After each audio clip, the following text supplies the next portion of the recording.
Hello साथियों, संविधान बचाओ और लोकतंत्र बचाओ अभियान के अंतर्गत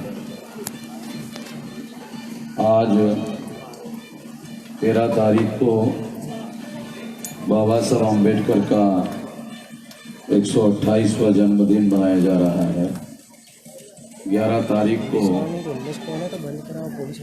ज्योतिराव फुले का जन्मदिन हम मना चुके हैं। महान सम्राट अशोक जी का भी जन्मदिन मनाया जा रहा है।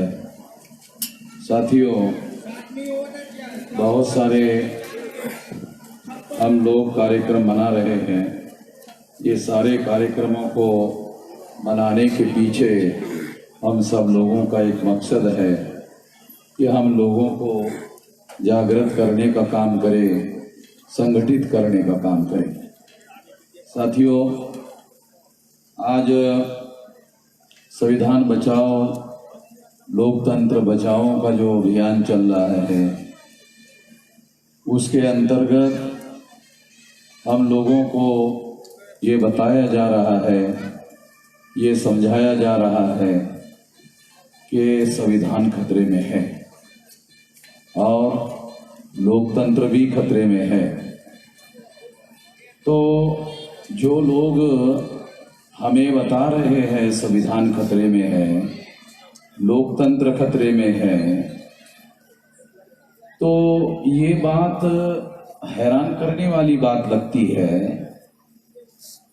कि आज कांग्रेस के लोग सारे देश भर में ये प्रचार कर रहे हैं कि संविधान खतरे में है।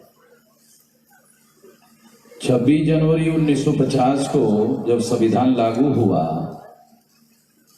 संविधान लागू होने के बाद जब 1952 में प्रथम लोकसभा का चुनाव हुआ तो 3.5% ब्राह्मणों को 60% टिकटें कांग्रेस ने दी, जवाहरलाल नेहरू ने दी, और 47% ब्राह्मण चुनकर लाए गए और लाकर भारत की जो पहली संसद थी उस पर ब्राह्मणों का कब्जा करवाया गया। कब्जा करवाने के बाद ऐसे बहुत सारे कानून बनाए। उस कानून को बनाने के बाद आज के तारीख में अगर हम लोग देखने की कोशिश करें तो आप लोगों सुनकर बहुत हैरान हो जाओगे कि इस देश में जिन ब्राह्मणों की संख्या 3.5% है, उन लोगों की 5 नेशनल लेवल की पार्टियां हैं। 1885 को कांग्रेस नाम का संगठन बनाने वाले लोग थे चटर्जी, मुखर्जी, बनर्जी, गोखले, तिलक, आगरकर, ब्राह्मण। 1925 को आरएसएस को बनाया गया। 1925 को भारत की कम्युनिस्ट पार्टी बनाई गई। श्रीपाद अमृत डांगे नाम का कोकनस्थ ब्राह्मण था। फिर उसके बाद तीसरी नेशनल लेवल की पार्टी ईएमएस नंबूद्रीपाद, केरला का नंबूद्री ब्राह्मण ने बनाया।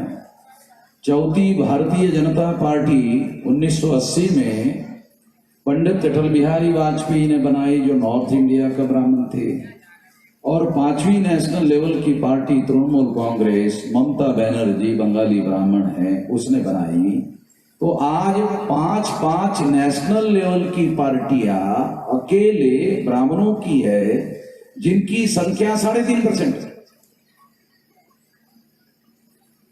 ये सारा काम 26 जनवरी 1950 को जब संविधान लागू हुआ, वो संविधान लागू होने के बाद जब प्रथम लोकसभा का चुनाव हुआ और ब्राह्मणों ने संसद पर कब्जा किया, उसके बाद ये सारा का सारा काम कांग्रेस ने किया। ये काम बीजेपी ने नहीं किया। भारतीय जनता पार्टी पैदा ही नहीं हुई थी। भारतीय जनता पार्टी तो 80 को पैदा हुई। इसका मतलब ये नहीं है कि भारतीय जनता पार्टी जिन ब्राह्मणों ने बनाई वो सज्जन लोग हैं, साधु लोग हैं। वो तो बदमाश लोग हैं, वो खुल्लम खुल्ला बदमाश लोग हैं, खुल्लम खुल्ला नंगे लोग हैं। और हमारे यहाँ कहावत है नंगे को खुदा डरे। आदमी तो डरता ही है, खुदा भी डरता है नंगे को। तो मैं आपको वास्तविक परिस्थिति बताने के लिए ये बात बता रहा हूं। जब 1952 को ऐसा किया जा रहा था नेहरू जी के द्वारा, तो क्या आप लोगों को पता है कि बाबा साहब आम्बेडकर जीवित थे? बाबा साहब आम्बेडकर जीवित थे।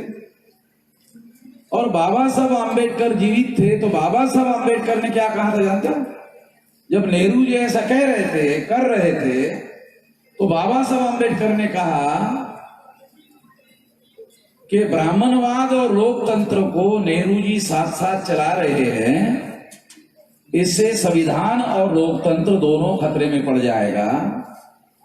ये बात बाबा साहब आम्बेडकर ने कोलंबिया यूनिवर्सिटी में संविधान लिखने के नाम पर, जब डॉक्टर ऑफ लॉ की डिग्री कोलंबिया यूनिवर्सिटी ने बाबा साहब आम्बेडकर को दी, तब उन्होंने जो लिखित भाषण किया, उस भाषण में ये सारी बातें लिखी हुई है। बाबा साहब आम्बेडकर ने ये लिखकर कहा, लिखित कहा कि कांग्रेस, नेहरू और गांधी की वजह से संविधान और लोकतंत्र खतरे में है। आज कांग्रेस वाले बोल रहे हैं बीजेपी की वजह से लोकतंत्र खतरे में है। मैं इसलिए आप लोगों को बताना चाहता हूं क्योंकि ये बात अगर आपको समझ में आ जाए तो ये खेल समझ में आ जाएगा इन लोगों का। वो खेल समझाने के लिए मैं आप लोगों को बता रहा हूं। लोकतंत्र में सबसे अहम क्या है? लोकतंत्र में सबसे अहम है, क्योंकि 130 करोड़ जनसंख्या है, 130 करोड़ लोग संसद में जाकर बैठ नहीं सकते और उनके प्रतिनिधि ही चुनकर जाते हैं, और प्रतिनिधि लोकतंत्र का प्राण तत्व है। इसका मतलब है सारे दुनिया का लोकतंत्र प्रतिनिधित्व पर खड़ा है। तो ये जो प्रतिनिधित्व पर खड़ा है, जब बाबा साहब आम्बेडकर ने राउंड टेबल कॉन्फ्रेंस में 1932 को हमारे लोगों के लिए सेपरेट इलेक्टोरेट यानी प्रतिनिधित्व का अधिकार हासिल किया था, तो गांधी जी ने इसके विरोध में आमरण अनशन करके ये अधिकार छीन लिया था। कितने लोगों को पता है? यानी हम लोगों को क्या पढ़ाया जाता है कि गांधी जी आजादी का आंदोलन चला रहे थे। तो गांधी जी ही अकेले आजादी का आंदोलन नहीं चला रहे थे। गांधी जी अंग्रेजों के गुलामी से आजादी का आंदोलन चला रहे थे। ज्योतिराव फुले, बाबा साहब आम्बेडकर, शाहू महाराज ब्राह्मणों के गुलामी से आजादी का आंदोलन चला रहे थे। जब बाबा साहब आम्बेडकर ने राउंड टेबल कॉन्फ्रेंस से प्रतिनिधित्व का अधिकार सेपरेट इलेक्टोरेट में हासिल किया, तो गांधी जी को लगा कि ये लोग आजाद हो जाएंगे। तो गांधी जी ने आमरण अनशन करके शेड्यूल कास्ट का, सेपरेट इलेक्टोरेट का, प्रतिनिधित्व का अधिकार छीनने के लिए उपवास किया और पूना पैक्ट हमारे लोगों पर थोपा और हमारे अधिकार छीन लिया। और अधिकार छीनकर फिर हम लोगों को गुलाम बनाया। इसका अर्थ ये होता है कि गांधी जी अपने आजादी का आंदोलन चला रहे थे और दूसरे आजादी का आंदोलन चलाने वालों को दबाने का काम। तो जब गांधी जी ने बाबा साहब आम्बेडकर पर जबरदस्ती से पूना पैक्ट थोपा, हमारा सेपरेट इलेक्टोरेट का अधिकार छीन लिया, जब छीन लिया तो इसीलिए मैं कहता हूं कि गांधी जी हमारे लिए शैतान से कम नहीं। गुजराती लोगों को जब मैं कहता हूं तो अच्छा नहीं लगता। यहां पर कुछ लोग होंगे, देखो बाबा साहब आम्बेडकर ने जो अछूत लोग हैं उनके लिए संविधान में शेड्यूल का शब्द इस्तेमाल किया, और गांधी जी ने हरिजन। तो गुजरात में दो प्रकार के लोग हैं, एक शेड्यूल कास्ट है, एक हरिजन। हरिजनों को अच्छा नहीं लगेगा। मैं जो कह रहा हूं कि गांधी जी शैतान है, तो शैतान क्यों है थोड़ा सा मैं बताना चाहता हूं, थोड़ा मालूम हो जाए। महाभारत में एक किस्सा है, पांडव जब कौरवों से हार गए तो पांडवों ने कौरवों को कहा कि ठीक है हम राज हार गए हैं, रहने के लिए थोड़ी सी जगह दे, रहने के लिए थोड़ी सी जगह दे दो। तो कौरवों ने पांडवों को कहा कि सुई के अग्रभाग पर जितनी जमीन रह सकती है उतनी जमीन भी देने के तैयार नहीं। सुई के अग्रभाग पर जितनी जमीन रह सकती है उतनी जमीन भी देने के लिए तैयार नहीं है। कौरवों ने पांडवों को कहा और गांधी जी ने बाबा साहब को कहा कि आजादी की लड़ाई में लड़ रहा हूं, मगर तुमको आजादी देने के लिए मैं बिल्कुल तैयार नहीं हूं। जो आजादी का केक मिलेगा वो सारा का सारा केक मैं अकेला ही खा जाऊंगा। तो ऐसा विचार रखने वाले को शैतान बोलते हैं।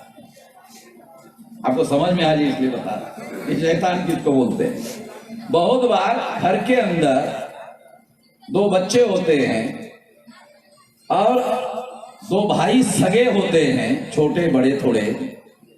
जब वो लड़ते हैं और जो छीन लेता है, मां उसका खुद सगे बेटा होता है, फिर भी कहता शैतान है ये, बोलता कि नहीं। एक महिला को पूछो ए शैतान है, बोलता कि नहीं बोलता। उदाहरण इसलिए दे रहा हूं, आपको समझ में आना चाहिए। गांधी जी शैतान थे ये तो मैं 200% मानता हूं, 100% नहीं, 200%। और भारत भर में जो कांग्रेसी है वो कांग्रेसियों के तमाम कांग्रेसियों को चुनौती देकर कहता हूं चलो आ जाओ, इधर तुम्हारा डायस लगाओ, इधर मेरा डायस लगा, आमने सामने बात करते देश भर, या टीवी पर बुला, आमने सामने बात करते। कांग्रेस वाले बहुत सारे हमारे SC ST के बहुत सारे उधर हरिजन लोग रहते हैं ना कांग्रेस में, मैं जानता हूँ। तो बोलते हैं कि नहीं कुछ गलतियां गांधी जी से हुई है, मगर वामन मेश्राम बड़ा चढ़ाकर पेश करते हैं। मैं कहां से बड़ा चढ़ाकर पेश करता हूं, यहाँ परमार साहब है जो बाबा साहब अम्बेडकर की किताबों का ट्रांसलेशन करते गुजराती में। उन्होंने किताब लिखी गांधी और कांग्रेस के विरोध में, 500-600 पेज की। उस किताब का नाम है what Gandhi and Congress have done to untouchable. अंग्रेजी में उनका गुजराती में ट्रांसलेशन किया। जो जानना चाहते हैं ज्यादा कि गांधी जी कितने ज्यादा शैतान थे, वो किताब में लिखा है बाबा साहब अम्बेडकर। मुसलमानों ने तो शायद सुना भी नहीं होगा किताब का नाम, वो थोड़ा सा वो भी पढ़ ले तो आपको पता चल जाएगा कि कितना ज्यादा खतरनाक मामला है साथियों। तो गांधी जी ने बाबा साहब अम्बेडकर के द्वारा जो प्रतिनिधित्व का अधिकार छीन लिया, हासिल किया था, उसे छीन लिया। फिर उसके बाद में जो शेड्यूल ट्राइब के आदिवासी लोग थे उन लोगों का भी अधिकार छीन लिया।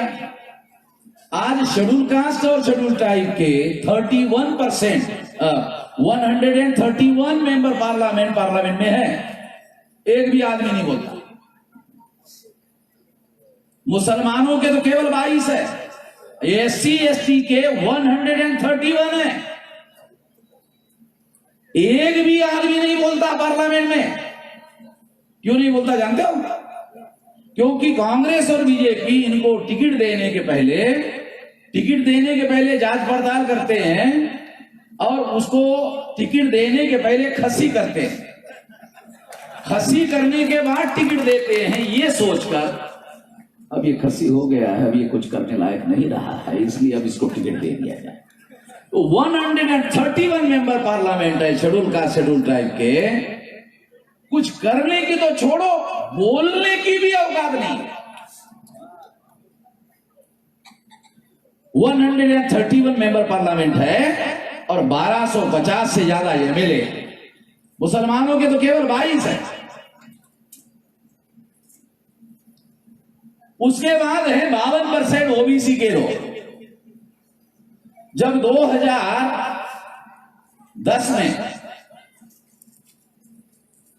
2011 की बात है शायद,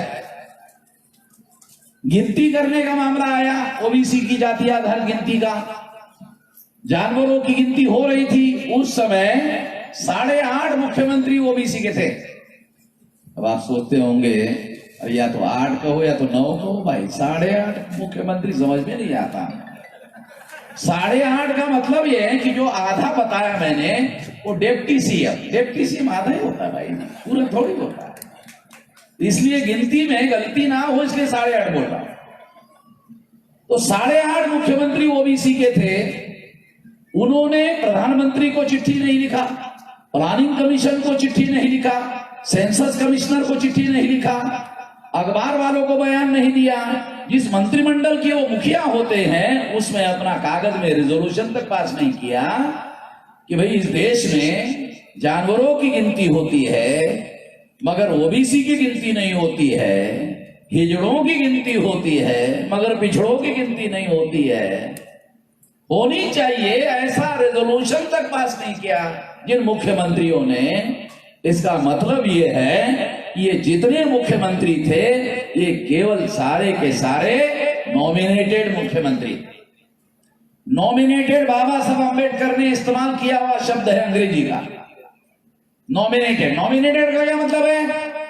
नॉमिनेटेड का मतलब समझाने के लिए मैं यहां जो महिलाएं हैं उनकी माफी मांगना चाहता हूं क्योंकि उदाहरण देकर समझाना पड़ता है। गांव में शादी होती है, आदमी जब शादी करके औरत लाता है घर में अपने तो वो किसी को परिचय करवाता है ताकि ये मेरी शादीशुदा बीवी है। वो आदमी बोला एक और ऐसी रखी हुई। तो ये जो नॉमिनेटेड मुख्यमंत्री है ये भी ऐसे ही रखे हुए मुख्यमंत्री। ये जो नरेंद्र मोदी है ये रखा हुआ प्रधानमंत्री है। और ब्राह्मणों का रखा हुआ मुख्यमंत्री है। रखा हुआ समझते हो?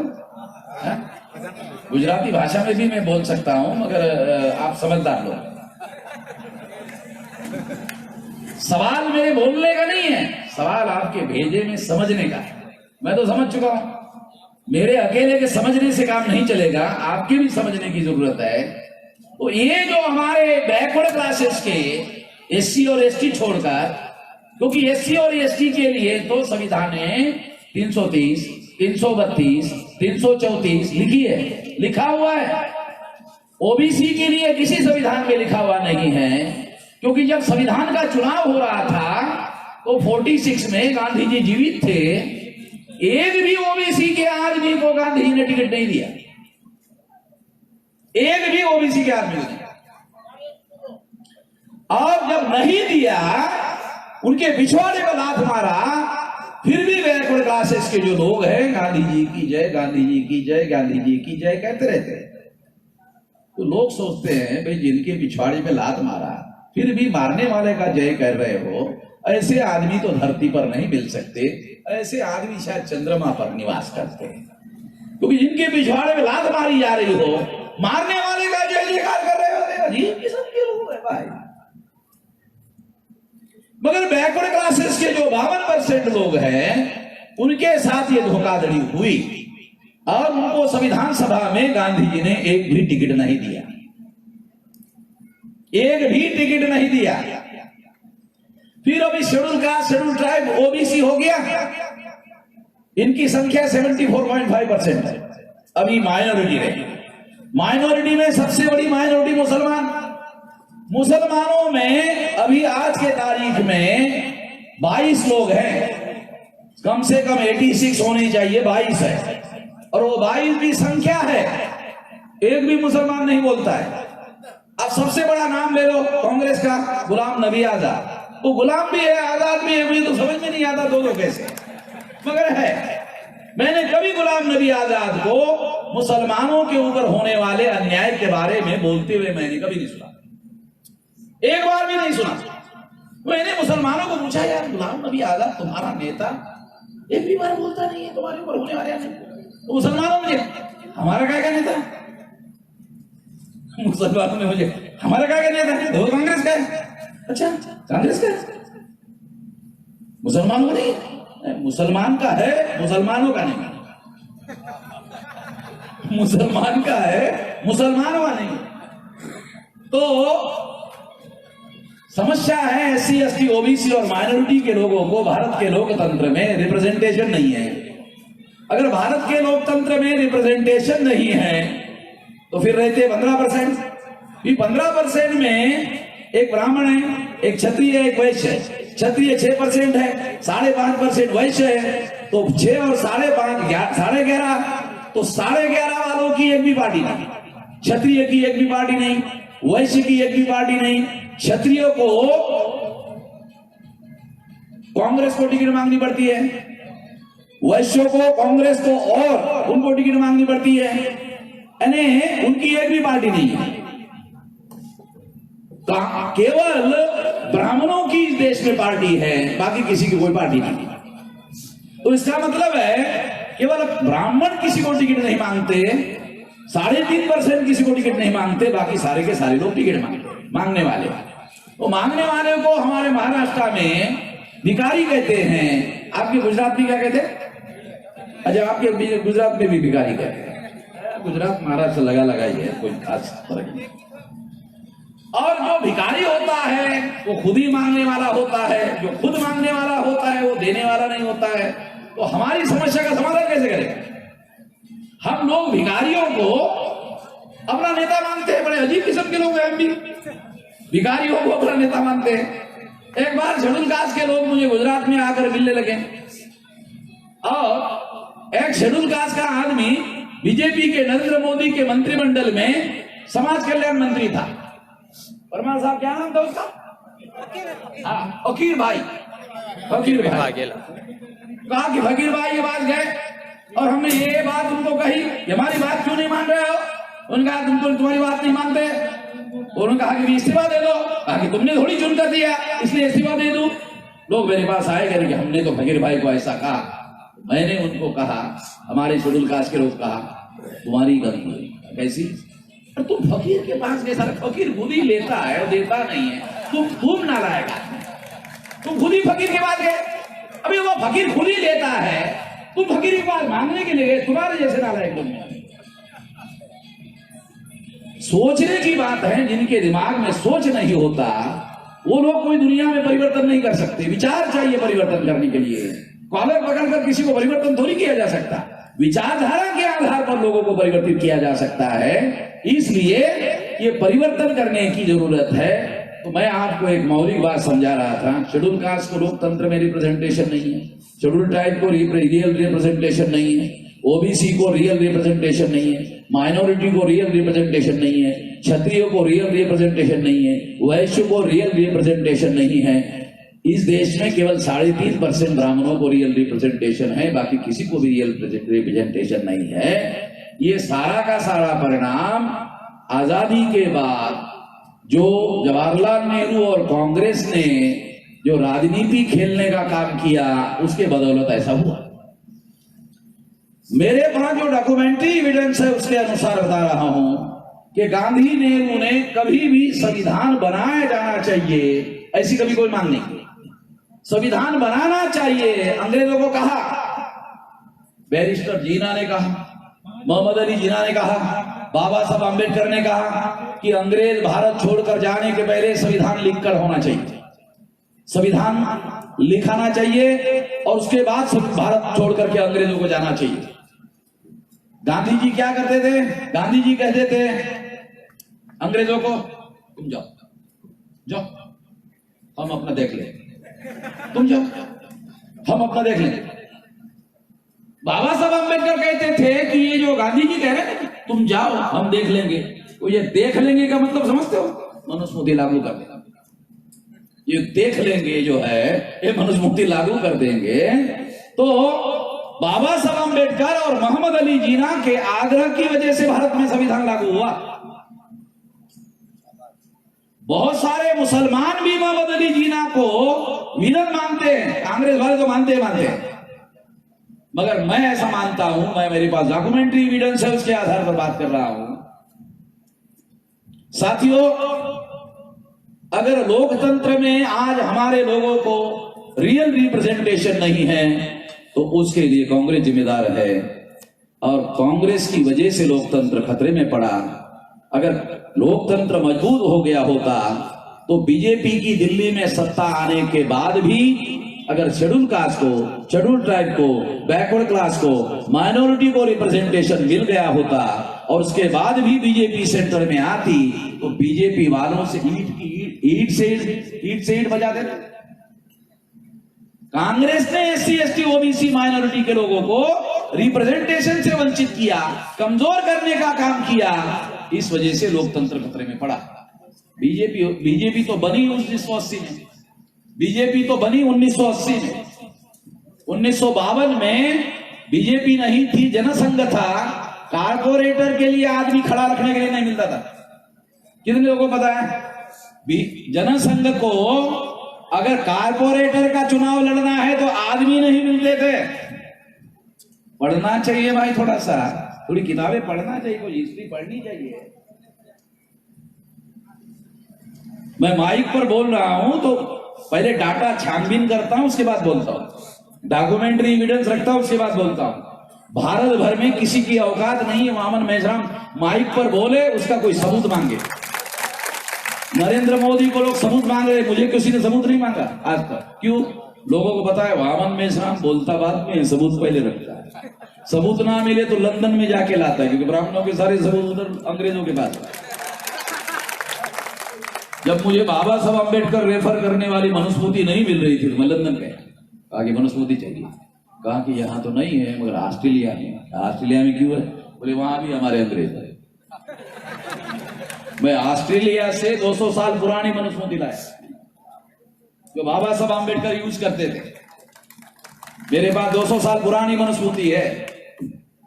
अगर हाईकोर्ट में कोई ब्राह्मण मेरे खिलाफ केस में दायर कर दे तो जज के मुंह पर फेंक के मारता। तो इसलिए कोई ब्राह्मण मेरे खिलाफ एफआईआर दाखिल नहीं कर, मैंने ही दाखिल किया। गुजरात में हाई कोर्ट में मेरे गुजरात सरकार पर 3 केस है। 3 केस हाई कोर्ट पर, और 6 महीने से ज्यादा समय हो गया गुजरात सरकार के पास मेरे सवालों का कोई जवाब देने के लिए जवाब नहीं। तारीख पर तारीख। अबे जवाब तो दे, कोई जवाब नहीं है। क्यों? क्योंकि मैंने ऐसे सारे सबूत लगा दिए, कोई जवाब नहीं है उनके पास में। तो एक समय आएगा उनके खिलाफ जाएगा कोर्ट मामला, तो फिर मैं देख लूंगा। मैं इसलिए ये बातें आप लोगों को समझा रहा हूं कि हमें डाटा स्टडी करना चाहिए, अभ्यास करना चाहिए और कोई भी बात बोलना चाहिए। कांग्रेस के लोग प्रचार कर रहे हैं लोकतंत्र खतरे में है। अरे लोकतंत्र खतरे में है ये तो तुम्हारी वजह से है। बीजेपी वाले नंगे हैं, बदमाश है, वो तो है ही है। मगर तुम अगर बहुत दूध के धुले हुए हो तो तुमने ईमानदारी से अगर लोगों का रिप्रेजेंटेशन मजबूत किया होता तो बीजेपी वाले क्या कर लेते। मैंने महाराष्ट्र में फडणवीस ब्राह्मण है मुख्यमंत्री, 42 साल का परिवर्तन यात्रा निकाला। बॉम्बे में गया, बॉम्बे में घूमने के लिए मना किया, कहा कि घूमो मत, प्रचार मत करो। मैंने कहा तुम्हारी बात नहीं मानता हूं। 2 पुलिस कमिश्नर मेरे पास भेजा समझौता करने के लिए। मैंने तुम्हारे साथ समझौता नहीं करना है मुझे। और फिर मैंने कहा कि अगर तुम करने नहीं दोगे तो जेल भरो होगा। तो हमने जेल भरो ऐलान किया। फडणवीस की बात को नहीं माना, उन्होंने मुझे अरेस्ट किया, पुलिस वालों ने अरेस्ट किया। अरेस्ट करने के बाद में पुलिस ने, इंस्पेक्टर ने अरेस्ट किया। अरेस्ट करने के बाद कहा छोड़ दिया। ऐसा अरेस्ट किया, छोड़ दिया। मैंने कहा अजीब लोग हो यार, अभी अरेस्ट किया, जेल में भी नहीं लेके गए और छोड़ भी दिया। फिर वहां मैंने लोगों को इकट्ठा किया और कहा कि जो फडणवीस की पुलिस है वो हिजड़ी है। फडणवीस की जो पुलिस है वो हिजड़ों की फौज है और फडणवीस हिजड़ों का सरदार। और ये सारे देश भर में टीवी पर लोगों ने, सोशल मीडिया में सुना। साथियों, मैं इसलिए आपको बता रहा हूं कि उस आंदोलन के बदौलत फडणवीस को खुद भीमा कोरेगांव के मुद्दों पर हाई कोर्ट की इंक्वायरी बिठानी पड़ी। अभी यहां पर इधर जो आवाज लगा रहे थे अभी इन लोगों को पता चलेगा, वो अभी जब उनको नोटिस आ जाएगा ना, इधर अभी जो आवाज लगा रहे थे ना, हमारा कार्यक्रम चल रहा है, कानून के विरोध में है वो बातें, हमारी इधर सभा चल रही है, वो जबरदस्ती आवाज उठा रहा है, इसको नोटिस जाएगा तब उसको पता चलेगा, अभी नहीं पता चलेगा, उसको नोटिस जाएगा तब पता चलेगा। क्योंकि हम लोग कानून हाथ में नहीं लेंगे, कानून से जाएगा नोटिस तो अपने आप पता चल जाएगा, उधर जवाब देना पड़ेगा, उधर मेरा वकील होगा, वकील फिर पूछेगा। अभी मैंने उसका वीडियो रिकॉर्डिंग भी कर लिया, क्योंकि कानून तो पता नहीं ना इन लोगों को, मैंने उसका वीडियो रिकॉर्डिंग भी कर लिया और ये माइक पर भी कह रहा है, तो सबूत भी है, नोटिस ही जो होगा और कोर्ट में जाएगा और कोर्ट में सबूत पेश होगा, उसको पूछा जाएगा। इधर हमारा कार्यक्रम चल रहा है, कार्यक्रम चल रहा है तो कानून के अनुसार डिस्टर्ब करना अपराध है, पता ही नहीं। वामन मेश्राम वकील नहीं है मगर वकील से कम नहीं है, समझ रहे हो ना। सुप्रीम कोर्ट में ईवीएम मशीन को पेपर टेल मशीन लगाने का आदेश सुप्रीम कोर्ट से ऑर्डर लाया, सारे देश भर में आज जो पेपर टेल मशीन लग रही है वो अमन मेश्राम की बदौलत लग रही है, और नरेंद्र मोदी को 3,567 करोड़ रुपया मंजूर करना पड़ा, मेरी वजह से मंजूर करना पड़ा नरेंद्र मोदी को। और आज लोकतंत्र बचाने के लिए हम लोग अपनी लड़ाई जो है वो लड़ रहे हैं। ये लड़ाई इसलिए लड़ रहे हैं क्योंकि हमारा ये अधिकार, कलोल में पिछले बार कलोल में बाबा साहब अंबेडकर का जन्मदिन मनाने के लिए कलोल के पुलिस वालों ने परमिशन मांगने के बाद भी नहीं दिया, हमने बगैर परमिशन से बाबा साहब अंबेडकर का जन्मदिन मनाया, पुलिस वालों ने हमारे ऊपर केस दायर किया और फिर मामला कोर्ट में गया, जज ने पुलिस वालों को कहा तुम्हारी गलती है, बाबा साहब अंबेडकर का जन्मदिन सारे देश भर में मना रहा है, नरेंद्र मोदी दिल्ली में मना रहा है और तुम कलोल में बाबा साहब अंबेडकर का जन्मदिन मनाने के लिए विरोध कर रहे हो। अभी पुलिस वालों ने चिट्ठी भेजा, अडवाणी और कांग्रेस के लोग दोनों मिलकर सुप्रीम कोर्ट में गए, कहा कि रात के 12 बजे तक डांडिया खेलने के लिए अनुमति दिया जाए। मेरे पास डॉक्यूमेंट्री एविडेंस है, पुलिस वालों ने मुझे कहा ठीक है ना, ये भी कोर्ट में रखूंगा ये एविडेंस, और अडवाणी को और कांग्रेस के लोगों को वो सुप्रीम कोर्ट में गए और सुप्रीम कोर्ट ने उन लोगों को रात के 12 बजे के बाद डांडिया खेलने के लिए लाओ। तो मैं डांडिया खेल तो नहीं रहा, मैं तो यहाँ संविधान बचाने का काम करने का जो काम है उसमें लगा हुआ हूँ, देश भर में कर रहा हूँ, मैं कोई कानून हाथ में नहीं ले रहा हूँ, मेरे हाथ में कोई हथियार नहीं है, बराबर है ना। तो एक बातें जो चल रही है तो मुझे डराने की बहुत सारे लोग कोशिश करते, मैं डरता नहीं, समझ ना। अब जिन्होंने ये चिट्ठी भेजी उनको मालूम है वो मेरे को कुछ नहीं कर सकता, मेरे को करना आसान है नहीं। गुजरात सरकार ने जेल में डालकर देखा, 3 केस हो गए हाई कोर्ट में, अब उन लोगों को जवाब देना मुश्किल हो रहा है। मैं इसलिए ये सारी बातें आपको बता रहा हूं कि लोकतंत्र इन्हीं लोगों ने खतरे में डाला और इन्हीं लोगों ने संविधान खतरे में डाला और प्रचार कर रहे हैं संविधान खतरे में है।